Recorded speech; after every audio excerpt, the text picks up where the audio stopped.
जी अस्सलाम वालेकुम। कैफ 3 आज के लेक्चर का आगाज़ करते हैं। Lecture number 2। आज के लेक्चर में हम अपना जो डीएसआर का कंसेप्ट्स का आगाज़ करेंगे। सबसे पहले चैप्टर 1। चैप्टर 1 में दो कंसेप्ट्स आज हम स्टडी करेंगे, टाइप्स ऑफ डाटा और कैटेगरीज ऑफ डाटा। ठीक है, इन शॉर्ट इनको भी आप टाइप्स ऑफ डाटा, कैटेगरीज को भी आप टाइप्स ऑफ डाटा ही समझिए। हमने डाटा का एनालिसिस करना है। ठीक है, इंफॉर्मेशन है हमारे पास, कोई भी बिजनेस इंफॉर्मेशन, उसका एनालिसिस करना है। एनालिसिस के लिए हमें पहले ये पता होना चाहिए डाटा है क्या, और फिर उसके बाद एनालिसिस का पर्पस क्या होता है। डाटा क्या जी, कह रहा है डाटा है रॉ फैक्ट्स या इंफॉर्मेशन जो हम कलेक्ट करते हैं। हर वो इंफॉर्मेशन जो हम कलेक्ट करते हैं, कहाँ से कलेक्ट करते हैं? ऑब्जर्वेशन से, या हम खुद ऑब्जर्व करेंगे डाटा कलेक्ट होगा, या मेजरमेंट से, यानी हो सकता है कि हम कुछ टूल्स इस्तेमाल करें, उन टूल्स की मदद से डाटा मेजर करें। सारा डाटा हम खुद मेजर नहीं करते। कुछ डाटा, जैसे फॉर एग्जांपल मेरे से कोई पूछे कि जी क्लास में कितने स्टूडेंट्स हैं, मैं खुद बताऊंगा ये डाटा मैंने खुद ऑब्जर्व किया। ठीक है, लेकिन फर्ज कीजिए हमारे आईटी रूम में कोई पर्सन बैठा हुआ है, क्लास में सीसीटीवी कैमरा लगा हुआ है। अब वो सीसीटीवी कैमरा कैप्चर कर रहा है डाटा। ठीक है, डाटा सिर्फ हम इंसान कैप्चर नहीं करते, टूल्स मशीन्स भी डाटा कैप्चर करते हैं, वो भी डाटा मेजर हो रहा है, तो उसको भी हम डाटा ही कहेंगे। ठीक है, डाटा क्या है? Raw facts. इसे रॉ फैक्ट्स क्यों बोला? क्योंकि ये हम एज इट इज फॉर्म में कैप्चर कर रहे होते हैं, हमने इसको बाद में क्लासिफाई करना है। ठीक है, तो ये डाटा क्या है? रॉ फैक्ट्स, जो हमें ऑब्जर्वेशन से या मेजरमेंट से हासिल होता है। क्लियर, यहां तक बात समझ आ गई? ओके, नेक्स्ट, इसकी डिफरेंट फॉर्म्स हो सकती हैं। डाटा जो है वो डिफरेंट फॉर्म में हो सकता है, जैसे कोई नंबर्स की शक्ल में हो सकता है, टेक्स्ट की शक्ल में हो सकता है, ABC 1 2 3 ये भी डाटा है।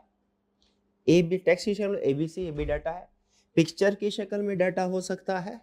ठीक है, वीडियोस हो सकते हैं, डिफरेंट सिंबल्स हो सकते हैं, और डिफरेंट रिकॉर्ड जो हम मेंटेन करते हैं। जैसे एक कॉलेज की एग्जांपल ले, चूंकि कॉलेज की एग्जांपल इसलिए मैं आपके साथ शेयर कर रहा हूँ, आप इसके साथ फेमिलियर होते हैं, इसको समझना आसान है। कॉलेज की एग्जांपल में क्या कॉलेज आपका डाटा मेंटेन कर रहा है? आपने एडमिशन फॉर्म सबमिट करवाया, ऐसा ही है, उसमें आपने अपनी डिफरेंट टाइप्स की इंफॉर्मेशन दी। वो इंफॉर्मेशन, उसमें आपका नाम भी है, डेट ऑफ बर्थ भी है, इवन आपकी पिक्चर भी है। ठीक है, और कुछ और डाटा भी होगा। वो सारी की सारी इंफॉर्मेशन जो कलेक्ट की जा रही है आपसे, वो क्या है? वो डाटा। ठीक है, उसमें नंबर भी शामिल है, उसमें टेक्स्ट भी शामिल है, पिक्चर भी हो सकते हैं, वीडियोस भी हो सकते हैं, वगैरह वगैरह। कुछ रिकॉर्ड में हो सकता है सिर्फ टेक्स्ट हो, कुछ में सिर्फ नंबर्स हो, कुछ में कॉम्बिनेशन हो, इससे फर्क नहीं पड़ता। डाटा क्लियर हो गया?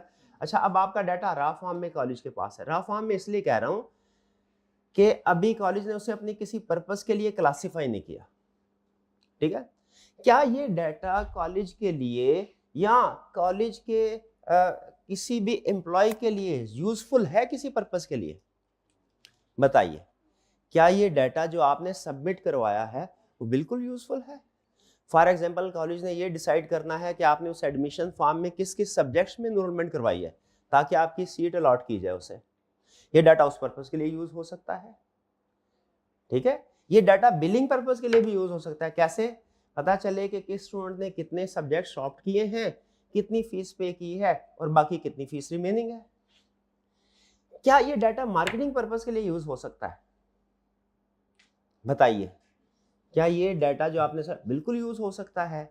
जैसे जो आपने डाटा सबमिट करवाया है, अगर हम उसको थोड़ा सा फिल्टर करके देखें कि हमारे पास जो स्टूडेंट्स आ रहे हैं वो किस सिटी से आ रहे हैं, ऑनलाइन स्टूडेंट्स फॉर एग्जांपल जो हैं वो किस सिटी में ज़्यादा इनरोलमेंट है, उस सिटी में एडवर्टीजमेंट हो सकता है हम ज़्यादा करें क्योंकि उसमें स्टूडेंट बेस ज़्यादा है।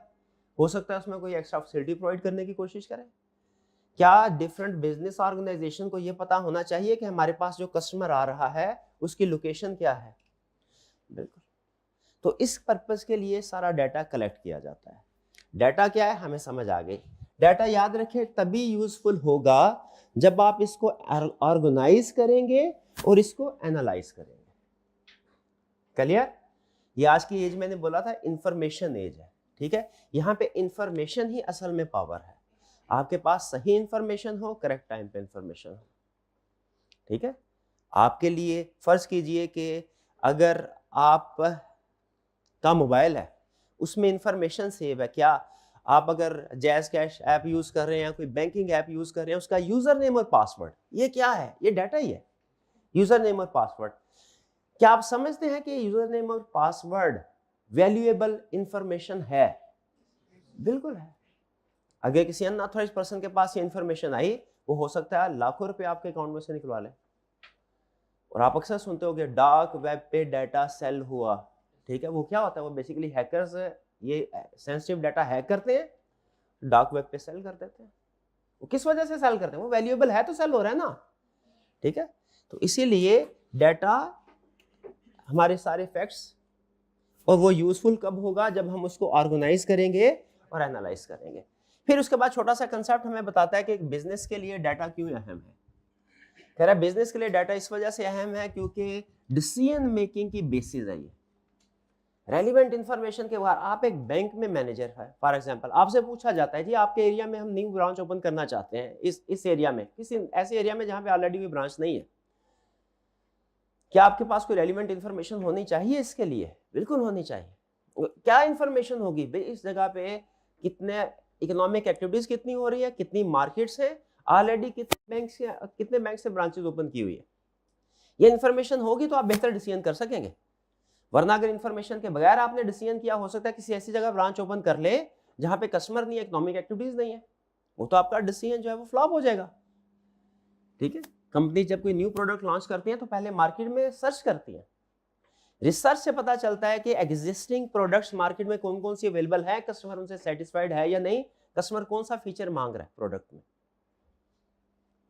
नेक्स्ट, अंडरस्टैंड कस्टमर और ट्रेंड।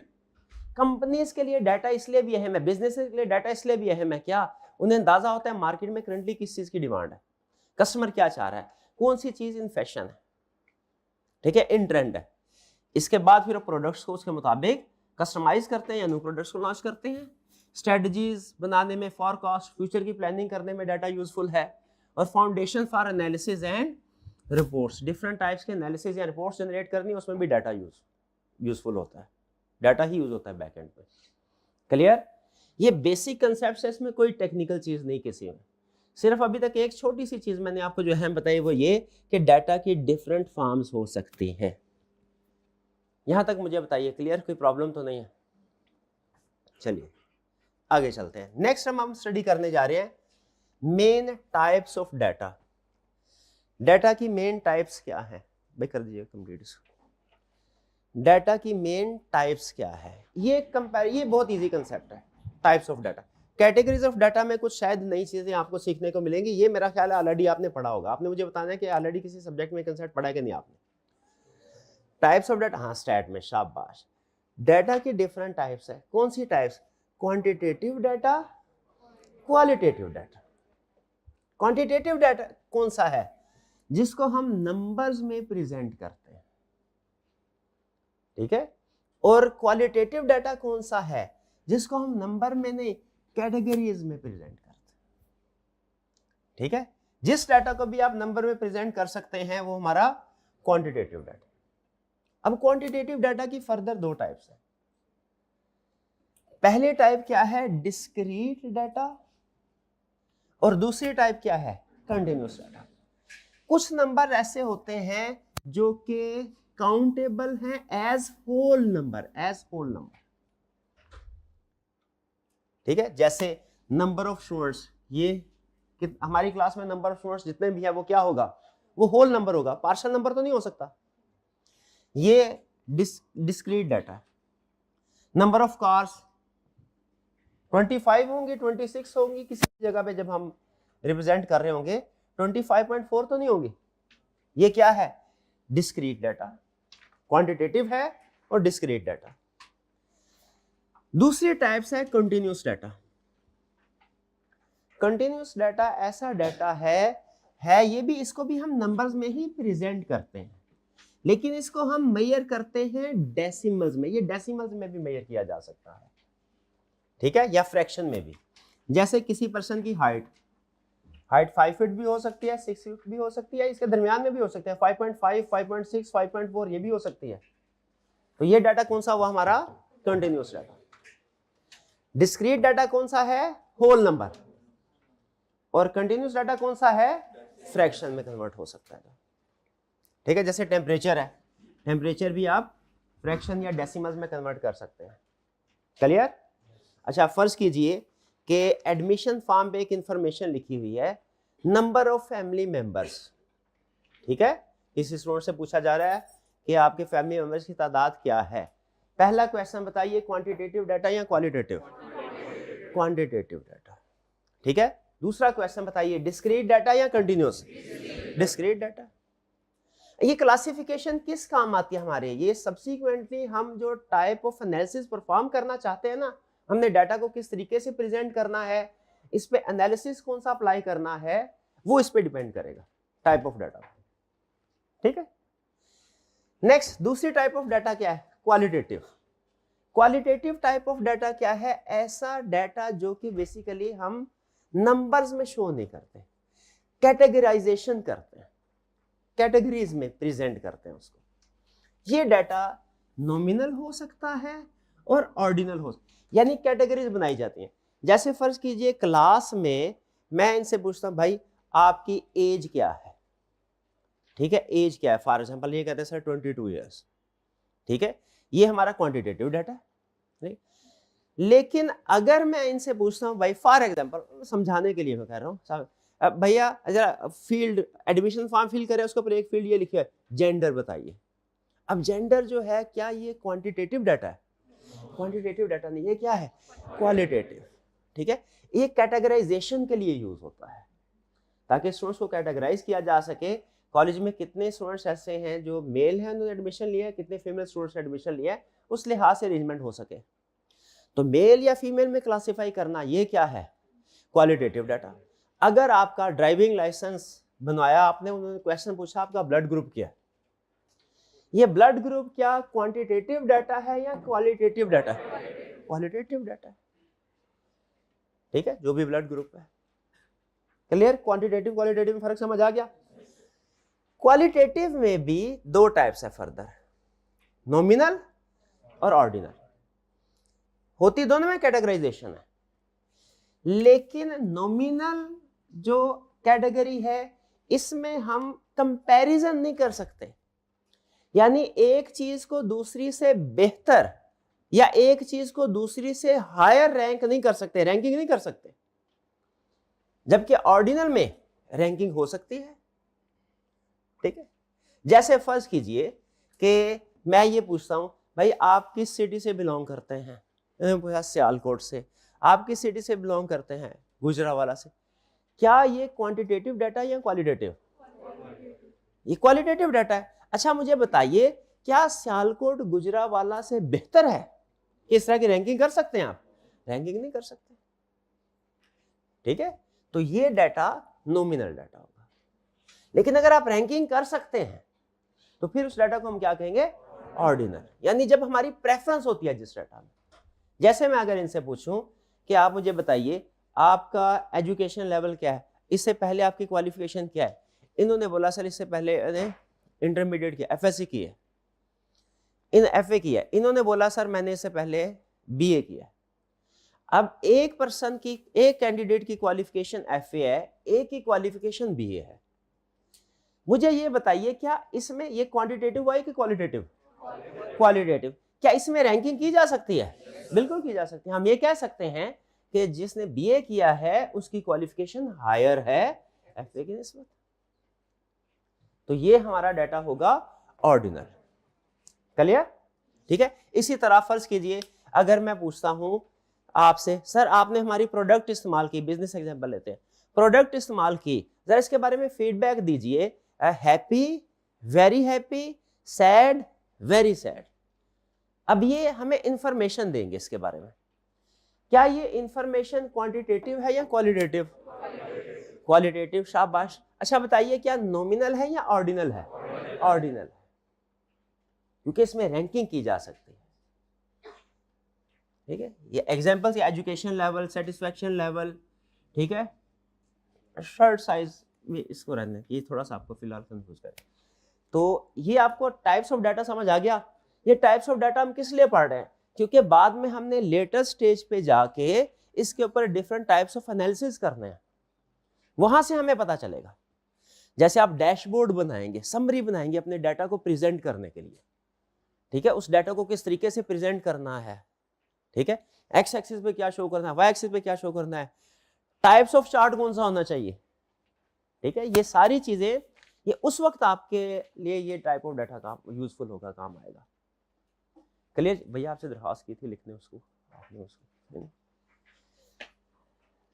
तो ये क्लियर हुआ आपको टाइप्स ऑफ डाटा, ठीक है। तो डाटा को अंडरस्टैंड करना हमारे किस लिए अहम है, ताकि हम फ्यूचर में जाके करेक्ट एनालिसिस कर सके। एनालिसिस करने के लिए याद रखें डिफरेंट टूल्स अवेलेबल है, ठीक है, और अगर उस डाटा को प्रेजेंट करना है तो हम करेक्ट चार्ट या ग्राफ के जरिए से उसको प्रेजेंट कर सकें।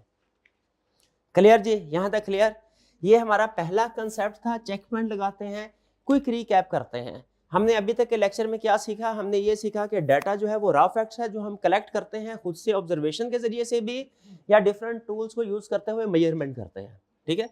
डाटा आज की एज में इंफॉर्मेशन या डाटा हाईली पावरफुल वेपन है और वैल्यूएबल एसेट है, ठीक है। फिर हमने स्टडी किया जो हम डाटा कलेक्ट करते हैं वो कितने टाइप्स का हो सकता है। जो मेजर टाइप्स हैं वो दो हैं, एक क्वांटिटेटिव, एक क्वालिटेटिव। क्वांटिटेटिव डाटा कौन सा है? जिसको हम नंबर्स में शो कर सकते हैं, क्वालिटेटिव को नंबर्स में शो नहीं कर सकते। क्वांटिटेटिव डाटा की फर्दर टाइप्स क्या हैं? दो टाइप्स हैं, एक डिस्क्रीट, दूसरा कंटिन्यूस। डिस्क्रीट डाटा आपका होल नंबर होगा, ठीक है, उसको आप फ्रैक्शन में, डेसिमल में शो नहीं करवा सकते। और जो कंटिन्यूस डाटा होगा वो आपका ऐसा डाटा होगा जिसको आप फ्रैक्शन में या डेसिमल में भी शो करवा सकते हैं। फिर हमने एग्जांपल ली क्वालिटेटिव डाटा की, इसकी दो टाइप्स, नॉमिनल डाटा और ऑर्डिनल डाटा। नॉमिनल डाटा कैसा है? जिसमें कैटेगराइजेशन तो होगी, यानी कैटेगरीज हम बनाते हैं डाटा की, लेकिन उसमें प्रेफरेंस नहीं होगी, ऑर्डर नहीं होगा। जबकि ऑर्डिनल डाटा कौन सा है? ऑर्डर भी होता है जिसमें, ठीक है। यानी हम इसमें जब क्लासिफिकेशन करते हैं तो हम एक ग्रुप को दूसरे ग्रुप से बेहतर या हायर लेवल का कह सकते हैं, इस कैटेगराइजेशन में नहीं कह सकते।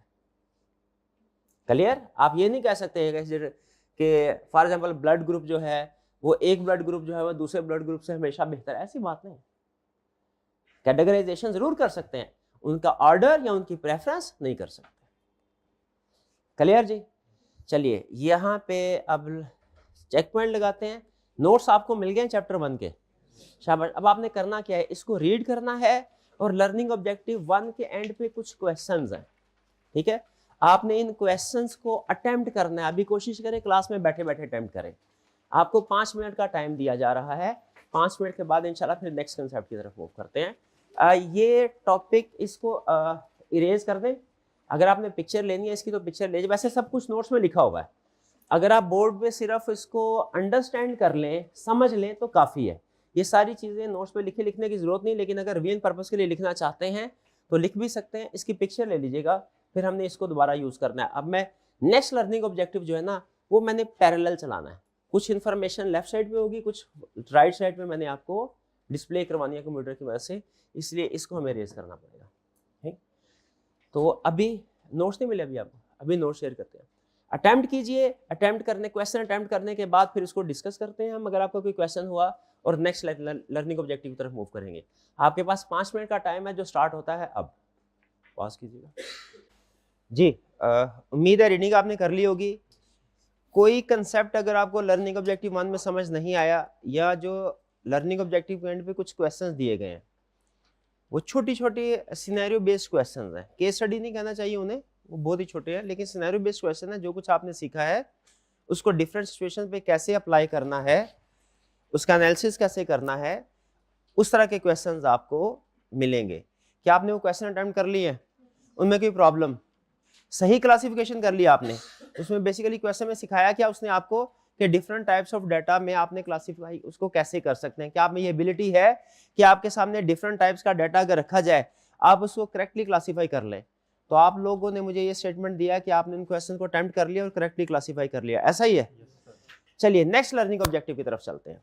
अच्छा ये चीज ध्यान में रखिएगा, कल मैंने आपको ये बताया था कि ये सब्जेक्ट में जो कंसेप्ट्स हैं वो कंसेप्ट्स इन इटसेल्फ डिफिकल्ट नहीं है, लेकिन जो टर्मिनोलॉजी यूज होती है ना वो थोड़ी डिफिकल्ट है, उसके साथ आपने कंफर्टेबल होना है, वरना कंसेप्ट्स सिंपल है और हम कोशिश करेंगे कि उनको मजीद सिंपल वे में हम डिस्कस करें।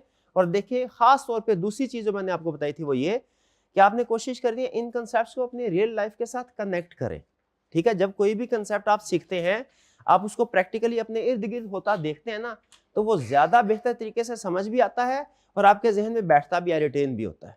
ठीक है, तो स्टार्ट करते हैं। अब नेक्स्ट कंसेप्ट है हमारा कैटेगरीज ऑफ डाटा, कि डाटा को डिफरेंट कैटेगरीज में कैसे क्लासिफाई कर सकते हैं। कैटेगराइजेशन के पॉइंट ऑफ व्यू से हमारे पास 3 कैटेगरीज हैं डाटा के। एक होता है स्ट्रक्चर्ड डाटा, एक है अनस्ट्रक्चर्ड डाटा और एक है semi structured data. Structured data, unstructured data और सेमी स्ट्रक्चर्ड डाटा। इसको यूं समझ लीजिए जैसे आप अगर किसी दोस्त के घर में जाते हैं तो हो सकता है आपको अपने दोस्त का जो रूम है, स्टडी रूम, वो बड़ा साफ सुथरा मिले, हर चीज अपनी जगह पे रखी हुई है। ठीक है, अगर हर चीज अपनी जगह पे रखी हुई है आपके लिए उसमें से चीजें ढूंढना, भाई बुक किधर है, पेन किधर है, बड़ा आसान है। ये मिसाल है स्ट्रक्चर्ड डाटा की, जो बड़े तरीके से अरेंज्ड फॉर्म में प्रेजेंट किया जाता है। दूसरी ऑप्शन है अनस्ट्रक्चर्ड डाटा, यानी आप दोस्त के घर गए, हर चीज बिखरी पड़ी है, कोई चीज भी अपनी जगह पे नहीं है। ठीक है, जहां पे किताब होनी चाहिए वहां पे जूते रखे हैं, फॉर एग्जांपल, जहां पे जूते होने चाहिए वो बेचारा खुद बैठा है और साथ साथ अपने सामने सो रहा है, साथ साथ पढ़ रहा है। टेबल किसी जगह पे है और चेयर किसी जगह पे है, कोई चीज अपनी तरतीब से नहीं है। इसको हम क्या कहते हैं? Unstructured data. ठीक है, जिसमें चीजें तरतीब से नहीं होती। स्ट्रक्चर्ड डाटा में क्या है? चीजें तरतीब से हैं। बेसिक कंसेप्ट यही है।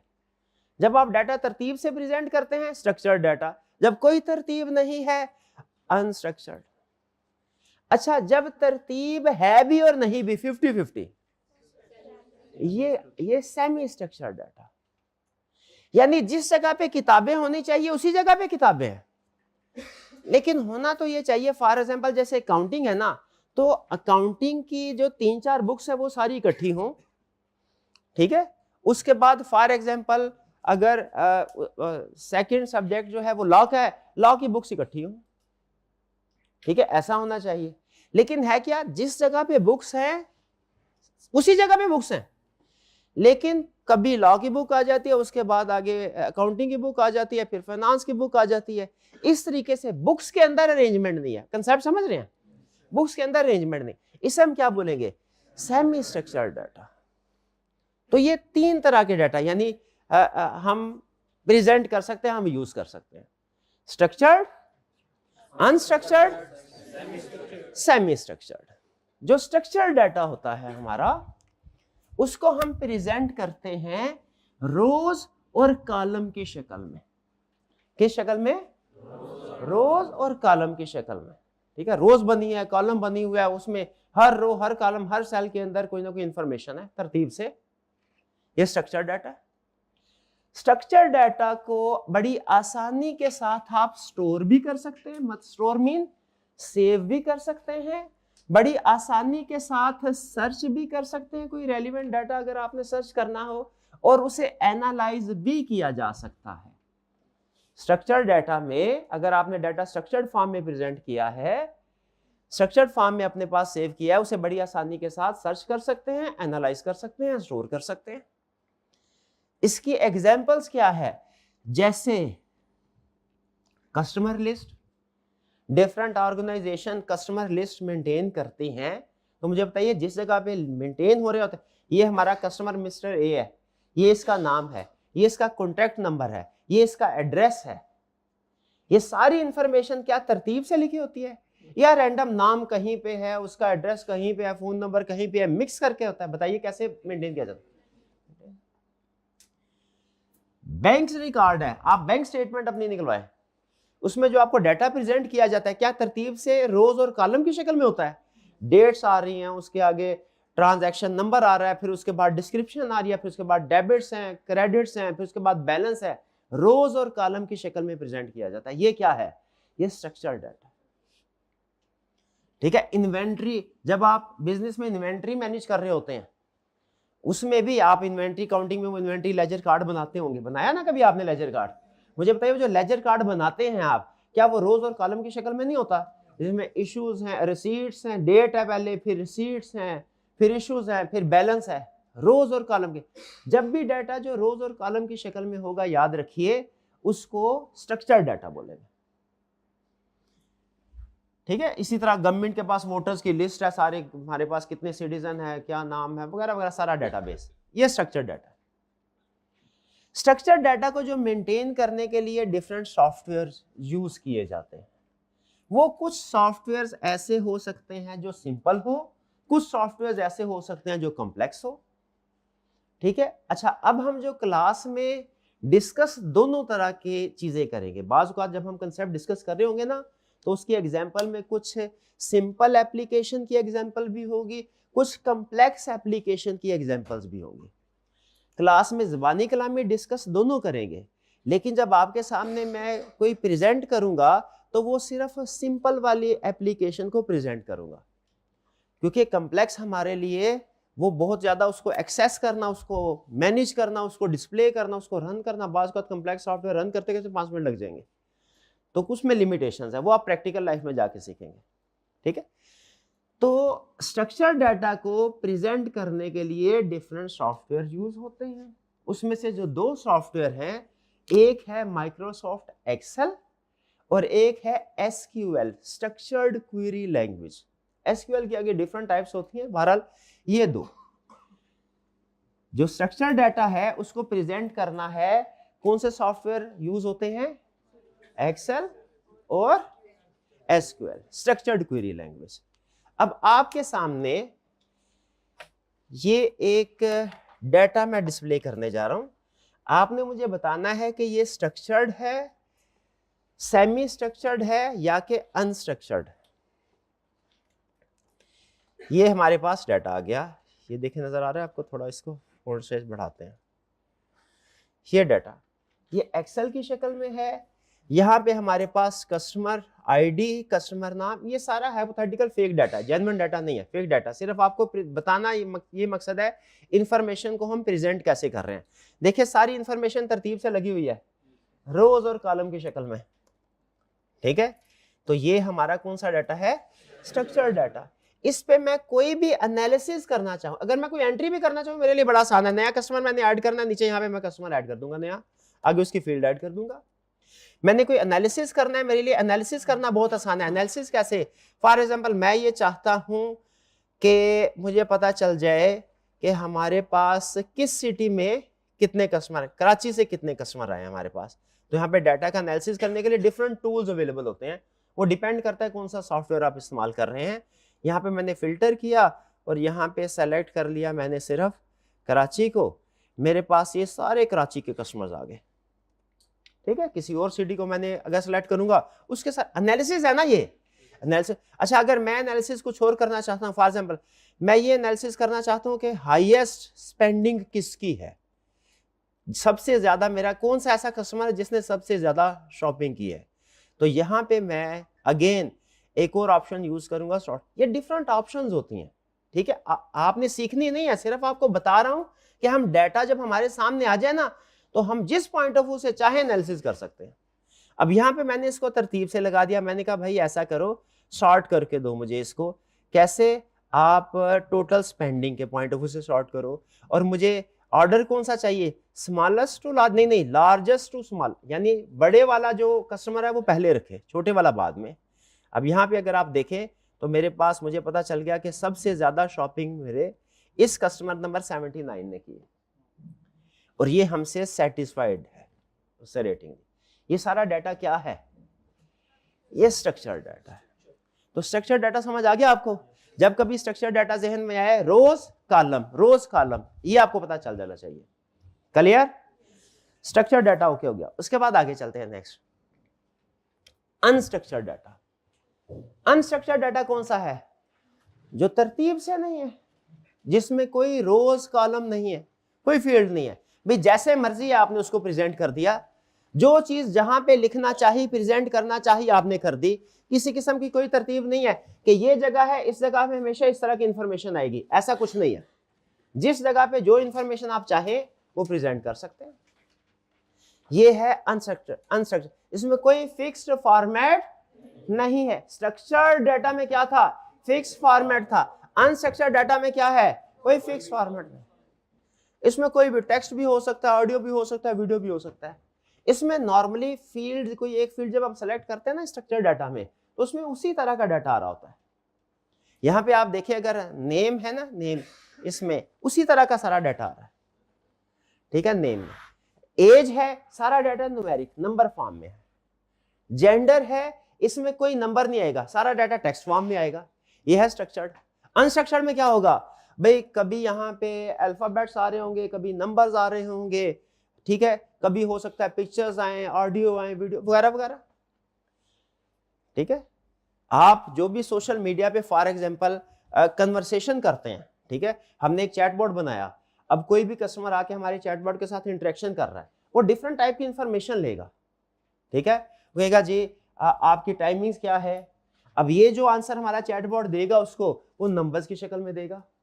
वो पूछेगा ये प्रोडक्ट्स अवेलेबल है कि नहीं, चैटबॉट बताएगा हाँ जी, हमारे स्टॉक के साथ अगर हमने उसको इंटीग्रेट किया हुआ है स्टॉक बैलेंस के साथ, हमारे स्टॉक बैलेंस का डाटा देखेगा और कहेगा यस प्रोडक्ट अवेलेबल है। अब ये टेक्स्ट में है, ठीक है, वो कहेगा अच्छा मैं बाइंग करना चाहता हूं, मुझे इसका प्रोसेस बताइए। हमने कोई वीडियो जो है वो शायद अपने डाटाबेस में रखी होगी, हमारा चैटबॉट उस वीडियो को एक्सेस करके उसके सामने प्रेजेंट कर देगा।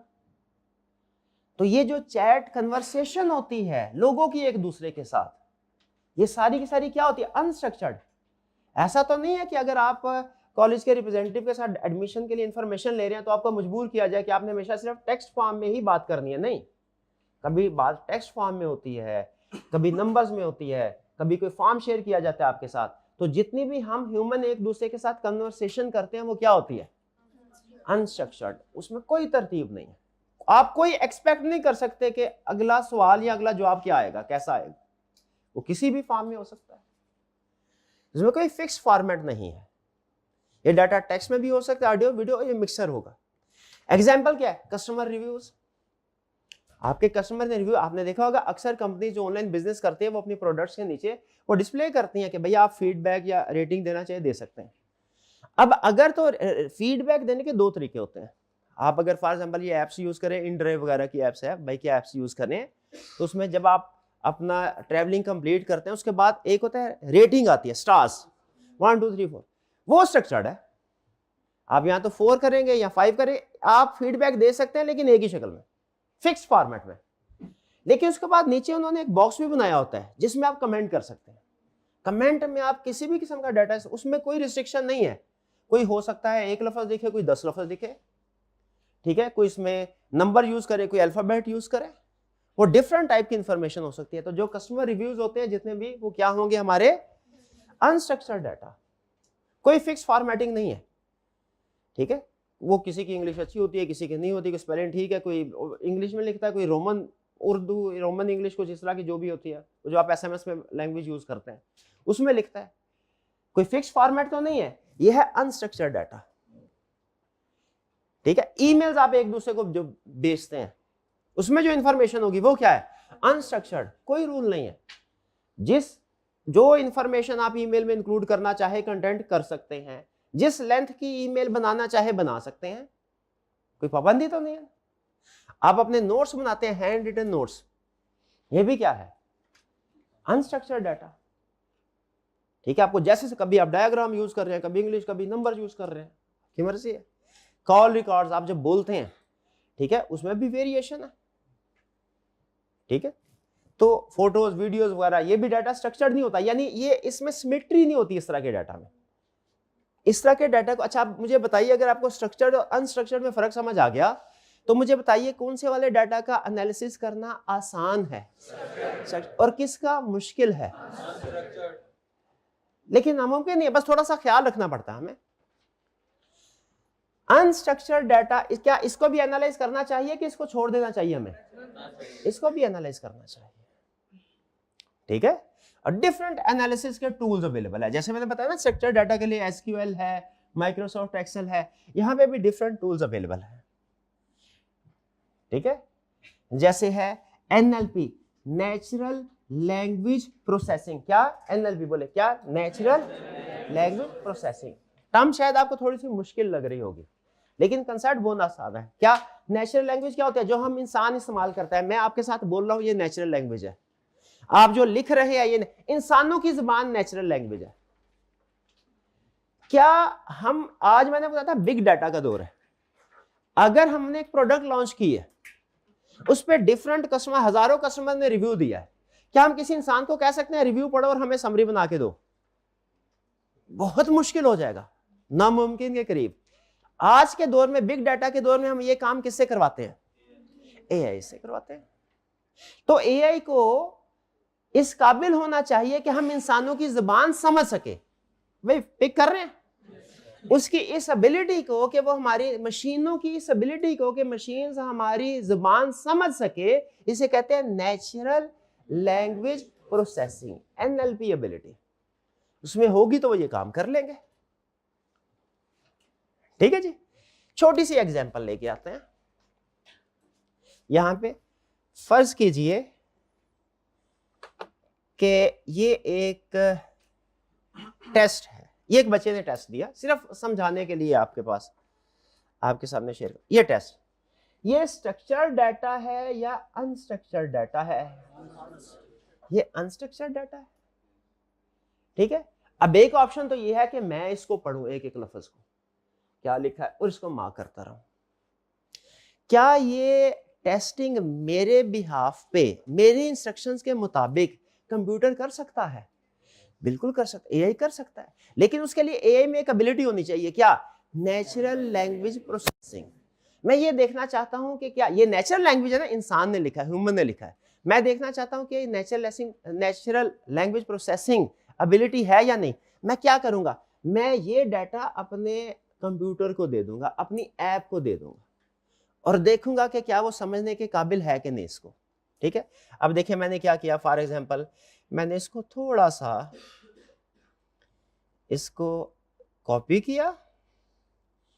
कोई भी आप लार्ज लैंग्वेज मॉडल यूज कर ले, जैसे फॉर एग्जांपल चैट जीपीटी, वहां में मैं गया। अच्छा ये फ्री वर्जन है, ठीक है, बल्कि फ्री वर्जन भी नहीं है, ये ओपन वर्जन है, क्योंकि मैंने लॉगिन भी नहीं किया हुआ। इसकी लिमिटेशंस होती हैं, तो आप ये ना समझिएगा कि जो इसका रिजल्ट होगा एक्चुअली एआई का वही रिजल्ट है। आपको पता है एआई के डिफरेंट उनके सब्सक्रिप्शन मॉडल्स होते हैं, जैसे जैसे आप एडवांस लेवल पे जाते हैं उसकी कैपेबिलिटी बढ़ती जाती है। तो ये समझ लीजिए लगभग जीरो कैपेबिलिटी के साथ मैं आपके सामने एनालिसिस कर रहा हूं। मैंने ये डाटा दे दिया एआई को, ठीक है। अब मैं इसे क्या कह रहा हूं? Please check whether examples given in this script are correct. इस सवाल का जवाब देने के लिए एआई के पास कौन सी एबिलिटी होनी चाहिए? Natural language. अगर तो वो मुझे इसके जवाब में नो कर देता है, तो उसका मतलब है इसमें नेचुरल लैंग्वेज प्रोसेसिंग एबिलिटी नहीं है। अगर मुझे इस डाटा को एनालाइज करके दे देता है, इसका मतलब उसमें नेचुरल लैंग्वेज प्रोसेसिंग एबिलिटी है। और ये डाटा कौन सा, स्ट्रक्चर्ड या अनस्ट्रक्चर्ड? अनस्ट्रक्चर्ड। अगर तो इसके जवाब में उसने मुझे कुछ एनालिसिस करके दे दिया, इसका मतलब ये हुआ आज की टेक्नोलॉजी इस काबिल है कि अनस्ट्रक्चर्ड डाटा का भी एनालिसिस कर सकती है। एग्रीड? चलिए ये देखते हैं। यहां पे मैंने इसको किया कलेक्ट,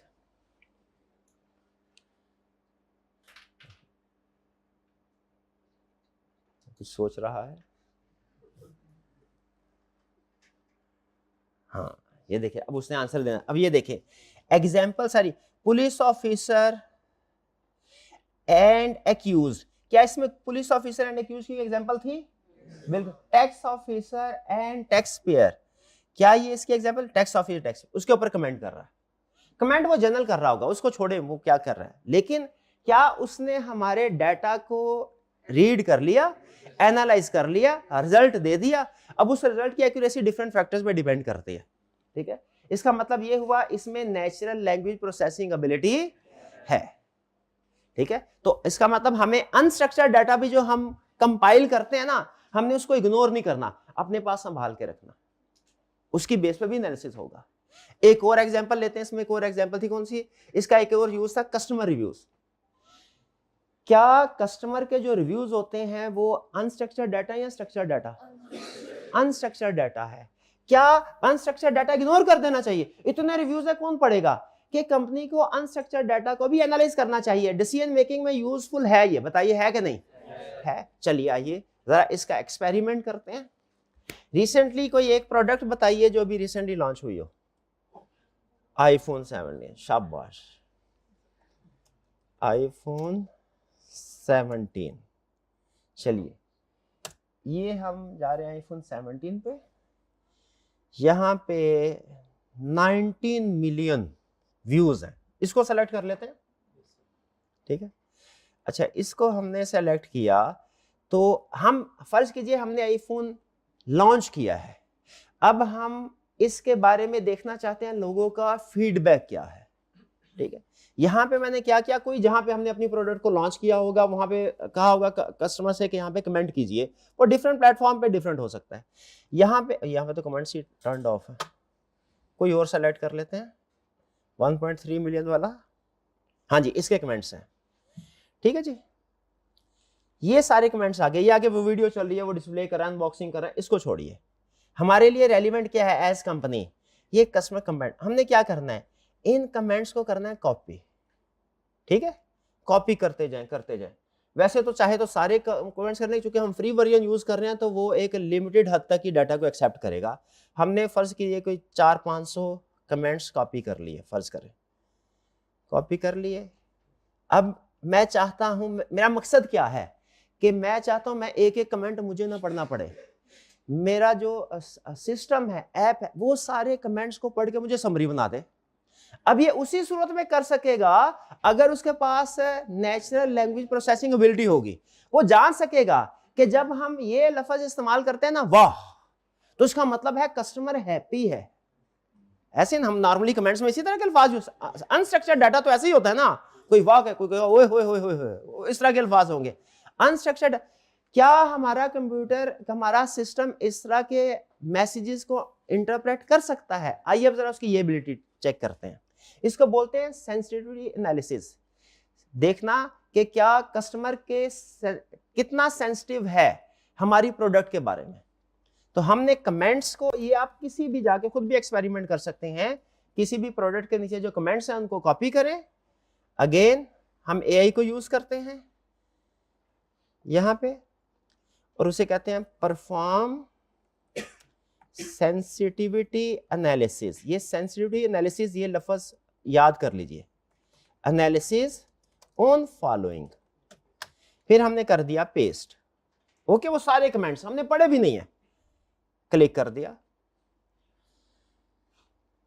अब वो क्या करेगा, अब मैं एक्सपेक्ट करता हूं अगर उसके पास नेचुरल लैंग्वेज प्रोसेसिंग एबिलिटी है उसको इंटरप्रेट करे, उसने कर दिया। ये देखिए वो क्या कर रहा है, वो बता रहा है कि इसमें इनसाइट्स क्या हैं, लोग समरी बता रहा है, कितने लोगों ने इसको लाइक किया, डिसलाइक किया, कमेंट्स क्या थे, वो सारा एनालिसिस करके हमें दे रहा है इन सारे कमेंट्स का, ठीक है, ठीक है। For example how many people liked it and how many dislike. मैं फर्दर एनालिसिस करना भी चाहूं इसके ऊपर कर सकता हूं,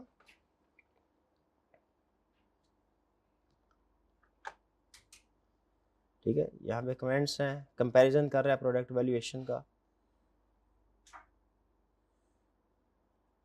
ठीक है। ये आगे वो सारा नंबर ऑफ डिसलाइक, लाइक्स का कुछ समरी हमें बता रहा है। तो इसे बोलते हैं सेंसिटिविटी एनालिसिस। ये कंप्यूटर कब, कोई भी सॉफ्टवेयर कब परफॉर्म कर सकता है, जब उसके पास नेचुरल लैंग्वेज प्रोसेसिंग एबिलिटीज होंगी। क्लियर, स्ट्रक्चर्ड और अनस्ट्रक्चर्ड डाटा समझ आ गया, नेचुरल लैंग्वेज प्रोसेसिंग एबिलिटी समझ आ गया। सेंटीमेंट एनालिसिस, सेंटीमेंट एनालिसिस या सेंसिटिव एनालिसिस, इसको हम सेंटीमेंट एनालिसिस, ज्यादा बेहतर लफ्ज है, इसको हम बोलते हैं perform sentiment analysis. Sentiment, sensitivity नहीं, सेंटीमेंट एनालिसिस।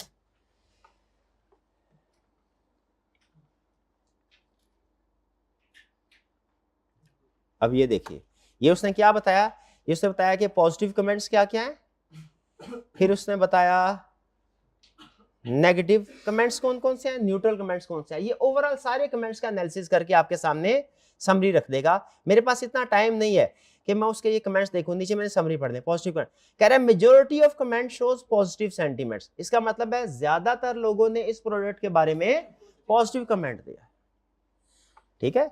उससे negative a few comments are, वो कह रहा है कोई नेगेटिव कमेंट्स भी है, sir express concern about job loss but these are minimal, ठीक है। वो डिटेल में उसने आगे कुछ लोगों ने कमेंट्स किया होगा।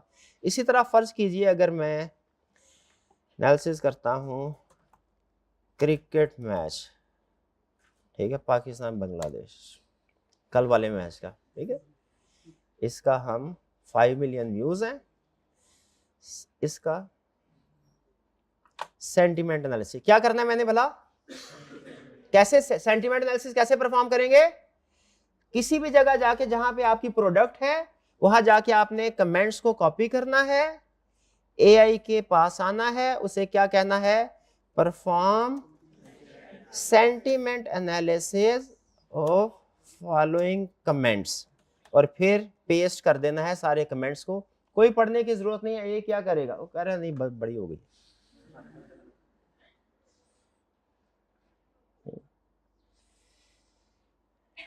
ये देखिए। अब वो कुछ जो अहम कमेंट्स थे, जो प्रोमिनेंट कमेंट्स थे ना, उसको अलग से प्रोड्यूस करा, लेकिन मुझे इससे गर्ज नहीं है, मैं तो एंड पे समरी देखूंगा।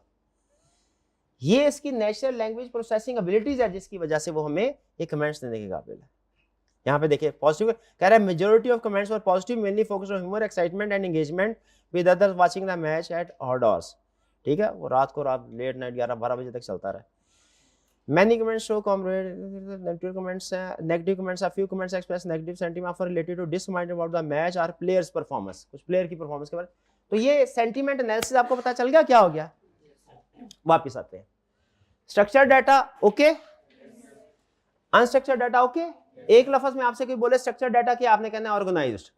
अनस्ट्रक्चर्ड डाटा ऑर्गेनाइज किस में, टेबल में और रोज में, ये जरूरी है। अनस्ट्रक्चर्ड डाटा कौन सा है, जो ऑर्गेनाइज्ड फॉर्म में नहीं है।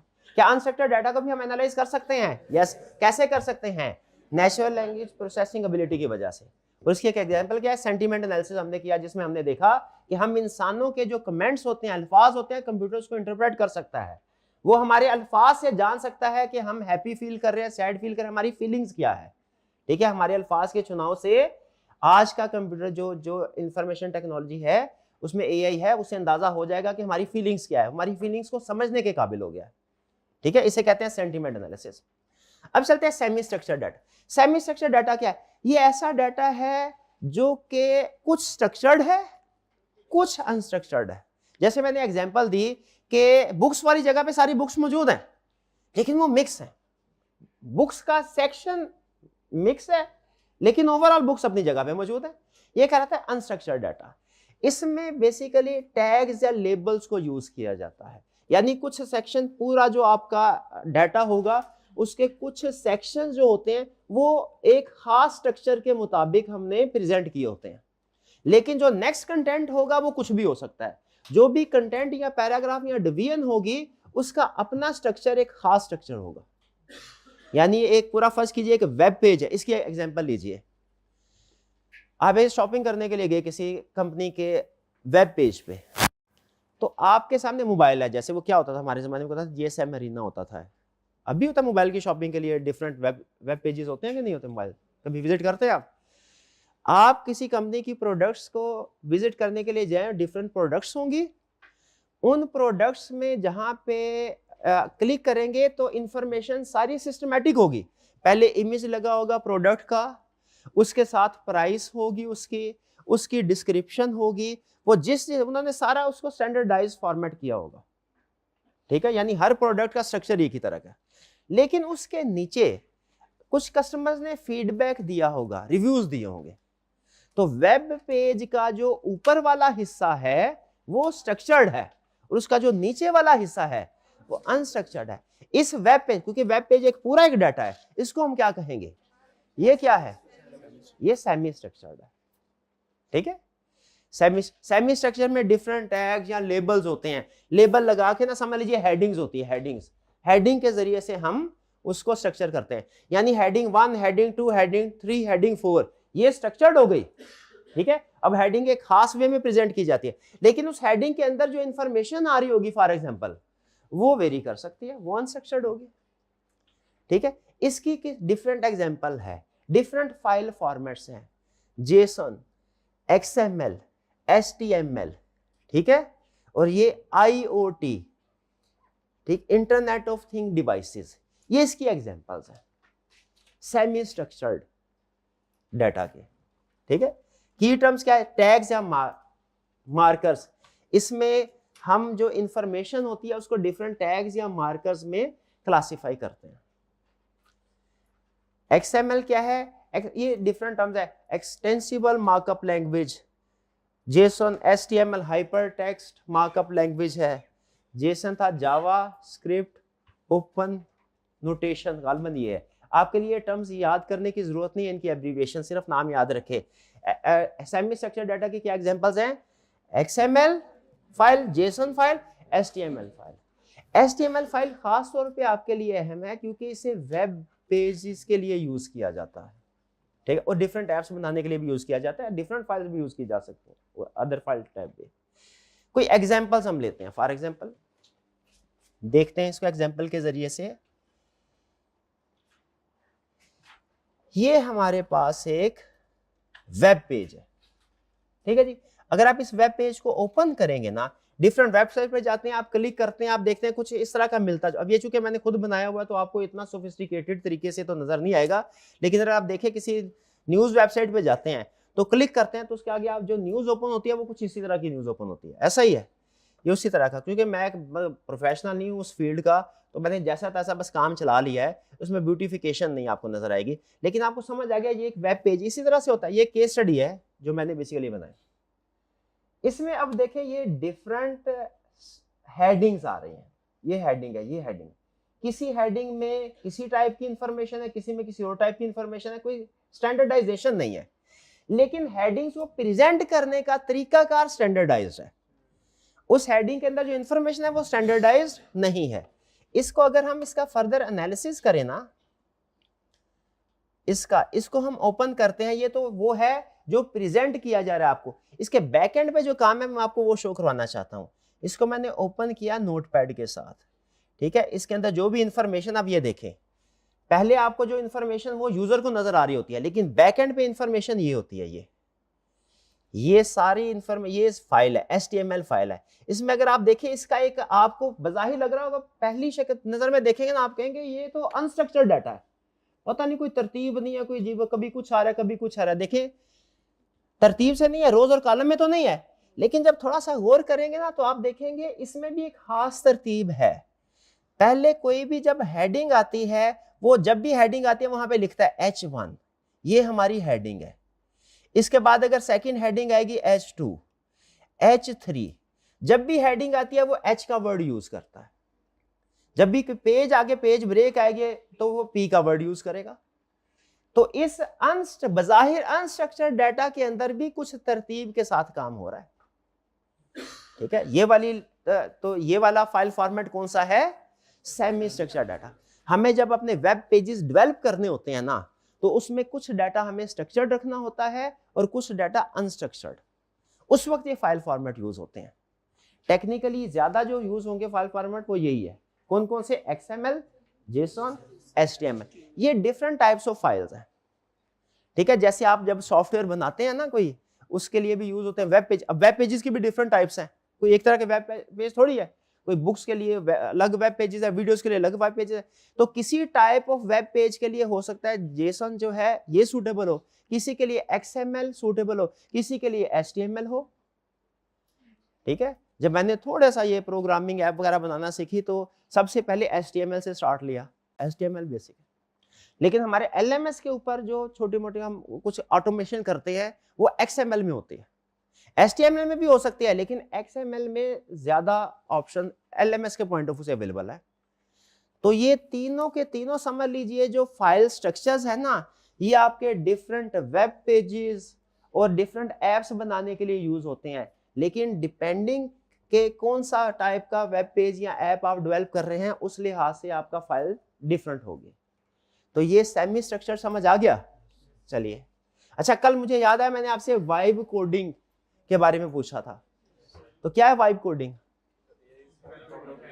हाँ, एआई को हम प्रॉम्प्ट देते हैं और वो हमें कोई एप्लीकेशन की कोडिंग या एप्लीकेशन भी बना के दे देता है, ठीक है। अब ये एक छोटे से वेब कोडिंग में, ये वाइब कोडिंग में मैंने ऐप बनाई है। ये अच्छा मुझे बताइए, ये ऐप जो है, पहले मैं आपके सामने हल्का सा इसको डिस्प्ले कर देता हूँ। ये यूं ही मैंने बैठे बैठे यूं ही मुझे एक बनाना है मैथ के लिए। ये इसमें क्या है, कुछ रेन ड्रॉप्स की शक्ल में इक्वेशन आ रही है, जैसे 24 डिवाइडेड बाय 6। तो ये मैथमेटिकल स्किल्स के लिए ना, शॉप करने के लिए ये ऐप है। तो इसमें हमने आंसर यहाँ पे लिखना है 4, वो गायब हो गया। ये एक मेरा आंसर गलत हो गया, मैं नहीं दे पाया, तो मेरा एरर काउंट हो गया। छोटी सी ऐप बताना चाह रहा हूँ। ये बज़ाहिर एक छोटी सी ऐप है, ठीक है, लेकिन आज से कोई 15-20 साल पहले छोटी सी ऐप बनाने के लिए भी अच्छी खासी कोडिंग स्किल्स चाहिए थी।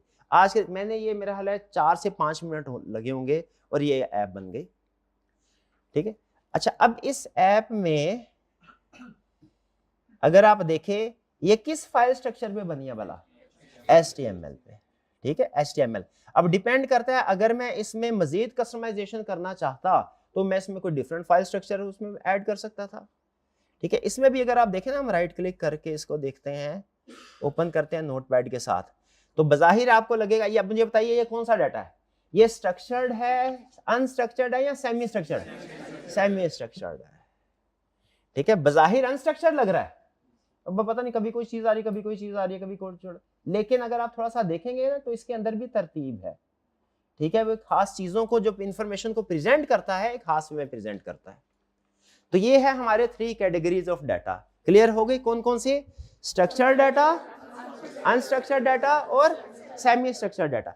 सेमी स्ट्रक्चर्ड डाटा में खास तो ये याद रखें, ये जो ब्रैकेट नजर आ रही है ना, और उसके बाद आपको हैश के बाद आगे कुछ इंफॉर्मेशन दे रहा है, इसको वो कहता है ये है टैग्स या मार्कर्स, ठीक है। ये छोटे छोटे कंटेंट है, पीसेस है, समझ लीजिए। जब ये पीसेस इकट्ठे होते हैं, उसके बाद वो पूरी ऐप या वेब पेज वर्क करता है, ठीक है। तो सेमी स्ट्रक्चर्ड डाटा में आपको अक्सर टैग, जो फाइल स्ट्रक्चर मिलेगा वो टैग या मार्कर्स की शक्ल में मिलेगा, ठीक है। वो टैग्स या मार्कर्स बज़ाहिर आपको रैंडमली लग रहे होंगे, लेकिन उनके अंदर जो इंफॉर्मेशन स्ट्रक्चर्ड हो रही है, ये देखें, ये टॉप बज़ाहिर आपको लग रहा था रैंडम है, लेकिन ये देखिए टॉप यहाँ पे भी उसने सेटिंग दी है, यहाँ पे भी सेटिंग दी है उसने, ये सारी इंफॉर्मेशन वो बता रहा है। तो ये स्ट्रक्चर्ड भी है एट द सेम टाइम, और इसमें अनस्ट्रक्चर्ड का एलिमेंट भी है। फाइल के नाम याद कर लेने आपने, कौन कौन सा है? Semi structured, XML file, JSON file, HTML file. ये कोडिंग के लिए, वेब पेजेस क्रिएट करने के लिए कॉमन फाइल स्ट्रक्चर यही यूज होते हैं। क्लियर जी? चलिए, ये था हमारा आज का लेक्चर। आज के लेक्चर में मुझे बताइए हमने क्या क्या सीखा। हमने टाइप्स ऑफ डाटा सीखा, हमने कैटेगरीज ऑफ डाटा सीखा। टाइप्स ऑफ डाटा में कौन कौन सी टाइप थी? Qualitative, quantitative. और कैटेगरीज ऑफ डाटा में कौन कौन सी कैटेगरी थी? Structured, unstructured, semi structured. Structured में हमने क्या सीखा कि कैसे माइक्रोसॉफ्ट एक्सेल के जरिए से और SQL, जो टेक्निकल टर्म्स है मैं सिर्फ आपके सामने रख रहा हूँ, उसके जरिए से हम डाटा को स्टोर करते हैं। और इसके अलावा जो अनस्ट्रक्चर्ड है, हाँ जी, उसमें हम नेचुरल लैंग्वेज प्रोसेसिंग के जरिए से उसका एनालिसिस करते हैं, ठीक है। और उसके बड़ा यूज क्या है? Sentiment analysis.